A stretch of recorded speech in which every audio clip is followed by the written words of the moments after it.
الرحیم الحمدللہ رب العالمین والصلاة والسلام علی سید الانبیاء والمرسلین۔ معزز ناظرین، الحمدللہ آج کی اس نشست میں 26ویں پارے کے تیسرے ربع کی تلاوت کی گئی ہے، جس میں سورہ فتح کی تکمیل ہوئی ہے اور اس کے ساتھ ساتھ سورہ حجرات کا آغاز کیا گیا ہے۔ سورہ فتح کی آیات کی تفسیر کل ہم نے شروع کر دی تھی۔ اس میں آیت نمبر 8 اور آیت نمبر 9 اپنے مضمون کے اعتبار سے بہت زیادہ قابل غور ہے۔ اللہ رب العالمین نے اس میں سرکار دو عالم صلی اللہ علیہ وسلم کے اوصاف بیان کیے ہیں، فرمایا، اور مقاصد نبوت کی طرف بھی اشارہ فرمایا، اِنَّا أَرْسَلْنَاكَ شَاهِدًا وَمُبَشِّرًا وَنَذِيرًا، کہ بے شک اے حبیب ہم نے آپ کو بھیجا ہے گواہ بنا کر، اپنی رحمت کی خوشخبری سنانے والا اور عذاب سے بر وقت ڈرانے والا بنا کر، لِتُؤْمِنُوا بِاللَّهِ وَرَسُولِهِ، تاکہ تم لوگ اللہ اور اس کے رسول پر ایمان لاؤ، وَتُعَزِّرُوهُ وَتُوَقِّرُوهُ، اور تاکہ تم ان کی مدد کرو، یعنی ان کے مشن کی مدد کرو اور دل سے ان کی تعظیم کرو، وَتُسَبِّحُوهُ بُكْرَةً وَأَصِيلًا، اور اللہ تبارک و تعالیٰ کی تسبیح بیان کرو صبح و شام۔ اس آیت مبارکہ میں اللہ رب العالمین نے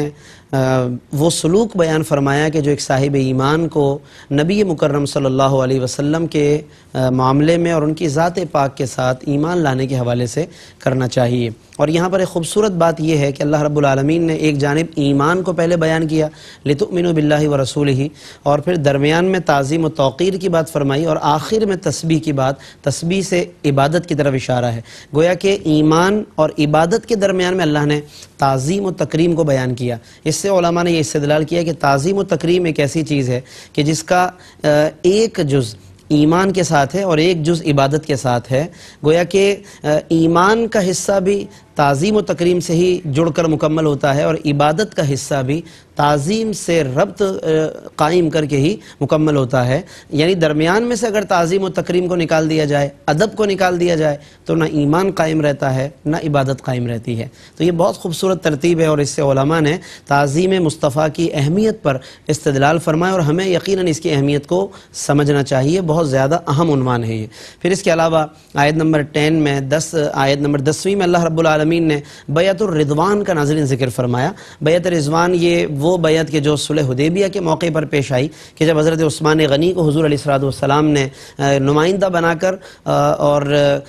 کفار کے ساتھ مذاکرات کرنے کے لیے آپ صلی اللہ علیہ وسلم نے انہیں مکے کی طرف روانہ فرمایا، اور پیچھے اس طرح کی افواہ اڑا دی گئی کہ حضرت عثمان غنی کو شہید کر دیا گیا ہے۔ اس موقع پر حضور علیہ السلام نے حدیبیہ کے مقام پر ہی 1400 صحابہ کرام تقریباً موجود تھے یا اس سے زائد تھے، اور آپ صلی اللہ علیہ وسلم نے ان سب سے ایک درخت کے نیچے بیٹھے تھے، اور آپ صلی اللہ علیہ وسلم نے بیعت لی۔ تو اسی لیے اس درخت کو شجرہ بیعت کہتے ہیں، اور اس بیعت کو بیعت الرضوان اس لیے کہتے ہیں کہ اللہ نے اگلے ہی رکوع میں کہ جہاں سے آج تلاوت کا آغاز ہوا، لقد رضی اللہ راضی ہو گیا ہے ان لوگوں سے کہ جنہوں نے حضور سے بیعت کی ہے۔ تو وہ چونکہ رضا مندی کا اعلان ہے، تو اس لیے اس کا نام بیعت الرضوان رکھا گیا ہے۔ اور اللہ نے اس بیعت کی کیا فضیلت بیان فرمائی کہ فرمایا، ان الذین یبایعونک، اے محبوب جو آپ سے بیعت کرتے ہیں، انما یبایعون اللہ، وہ اللہ سے بیعت کر رہے ہیں، اور فرمایا ید اللہ فوق ایدیہم، ان کے ہاتھوں پر اللہ کا ہاتھ ہے۔ یعنی کہ اللہ رب العالمین نے براہ راست اپنے حبیب کے ہاتھ کو اپنا ہاتھ قرار دیا،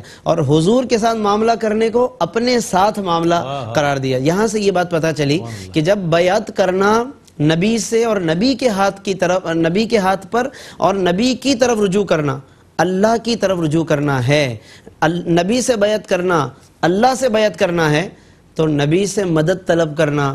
گویا کہ اللہ ہی سے مدد طلب کرنا ہے۔ نبی کی تعظیم کرنا اللہ ہی کی تعظیم کرنا، بلکہ نبی کا ذکر کرنا اللہ ہی کا ذکر کرنا ہے۔ تو ہمیں یہ ایسی کئی آیتیں ملیں گی قرآن میں کہ جہاں نبی کے معاملے کو اللہ نے اپنا معاملہ قرار دیا ہے۔ تو اس سے ہمیں یہ بات سیکھنی چاہیے کہ نبی صلی اللہ علیہ وسلم کی تعظیم و تکریم کے جتنے بھی معاملات ہیں وہ یقیناً اللہ تبارک و تعالیٰ کی تعظیم و تکریم میں ہی شمار کیے جاتے ہیں۔ پھر اس بیعت کی اہمیت کے ساتھ ساتھ یہاں پر ایک بات میں یہ بھی عرض کرتا چلوں کہ ید اللہ فوق ایدیہم، جب اللہ نے فرمایا ہے کہ اللہ کا ہاتھ ان کے ہاتھوں پر ہے، تو حضور علیہ السلام جب بیعت کر رہے تھے، تمام صحابہ کرام آپ صلی اللہ علیہ وسلم کے دست مبارک پر ہاتھ رکھ کر بیعت کر رہے تھے۔ اب حضرت عثمان غنی کا جب معاملہ آیا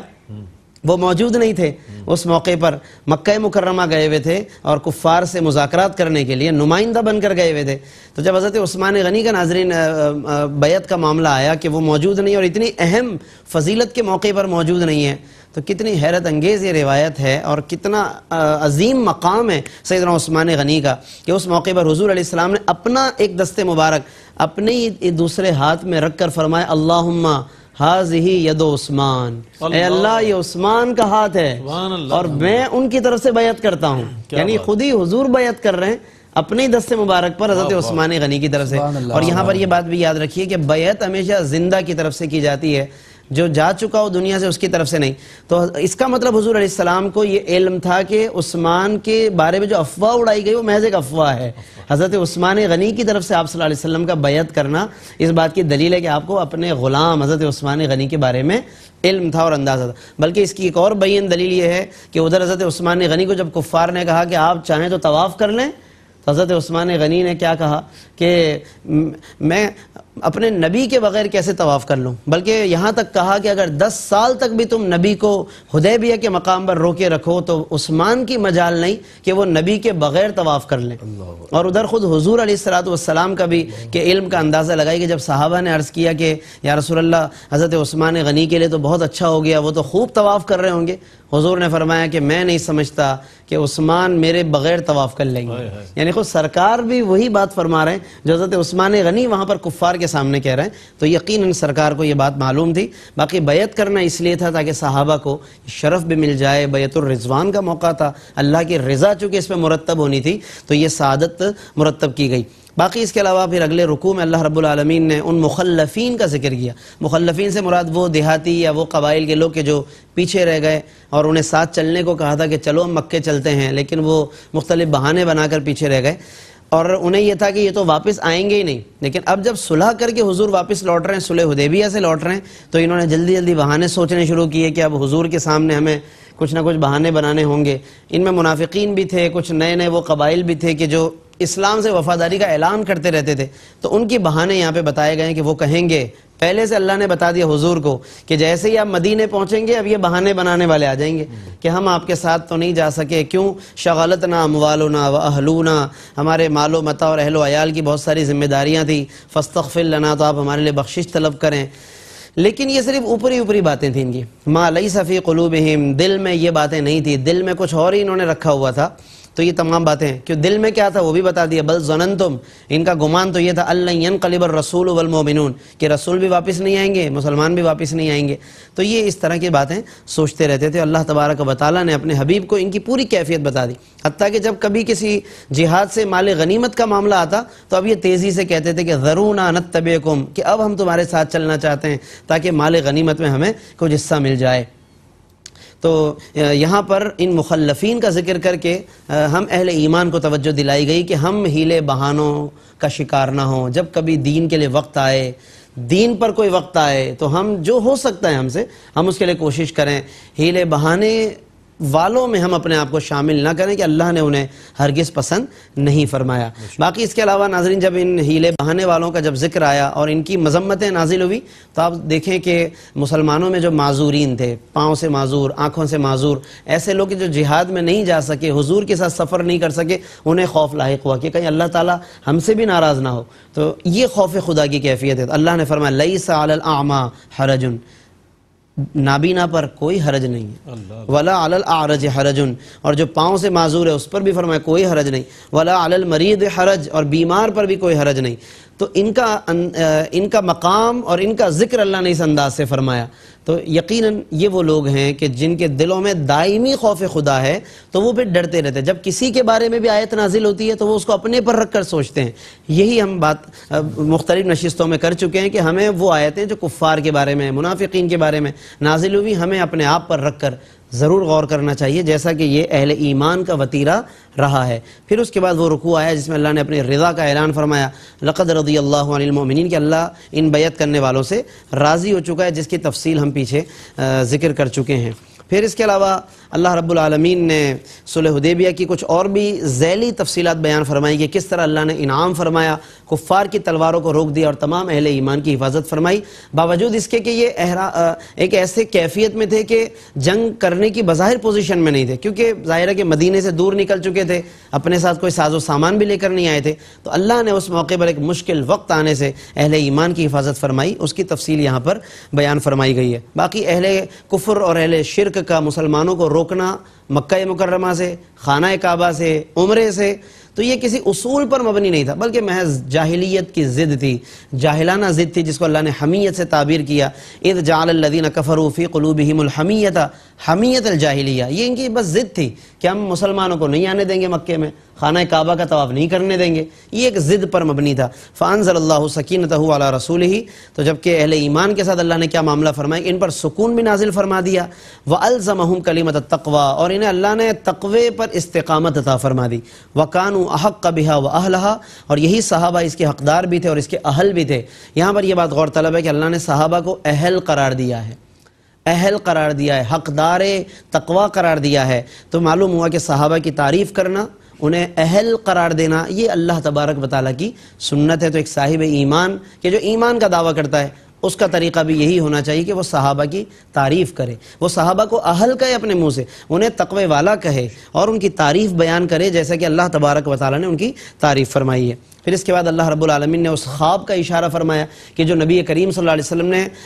حدیبیہ کے مقام، یعنی ویسے تو مکہ جا رہے تھے لیکن حدیبیہ کا ہم ذکر یوں کرتے ہیں کہ اس مقام پر روکا گیا، اس کی طرف جانے سے پہلے حضور نے ایک خواب بیان کیا کہ میں نے خواب میں دیکھا ہے کہ ہم مسجد الحرام میں داخل ہو رہے ہیں، طواف کر رہے ہیں، حلق و تقصیر کا ذکر کیا۔ اب جب یہ صلح حدیبیہ یعنی یہ موقع صلح میں بدل گیا اور طواف وغیرہ نہیں کر سکے، تو صحابہ نے عرض کیا حضور آپ نے ہمیں خواب سنایا تھا تو اس کا کیا ہوا؟ تو حضور علیہ السلام نے فرمایا کہ میں نے یہ تو نہیں کہا تھا کہ اسی سال یہ پورا ہوگا، تو اللہ نے وہی بیان کیا، لقد صدق اللہ رسولہ الرؤیا بالحق، بے شک اللہ نے وہ وعدہ سچ کر دکھایا، یعنی یہ سچا خواب ہے، یہ سچا خواب ہے، ضرور تم داخل ہوگے مسجد الحرام میں انشاءاللہ، آمینین، امن کے ساتھ، محلقین رؤوسکم ومقصرین، اور حلق و تقصیر کے ساتھ، یعنی بعض لوگ حلق کراتے ہوئے بعض لوگ تقصیر کراتے ہوئے، تو یہ تمام باتیں اللہ رب العالمین نے اس میں ارشاد فرمائی۔ پھر اس کے بعد اس کی آخری آیت میں اللہ رب العالمین نے اپنے حبیب کا نام لے کر ذکر فرمایا، آپ کی رسالت کا بیان کیا، محمد الرسول اللہ کہہ کر، اور پھر صحابہ کے اوصاف بتائے کہ جو سعادت مند آپ کے ساتھ ہیں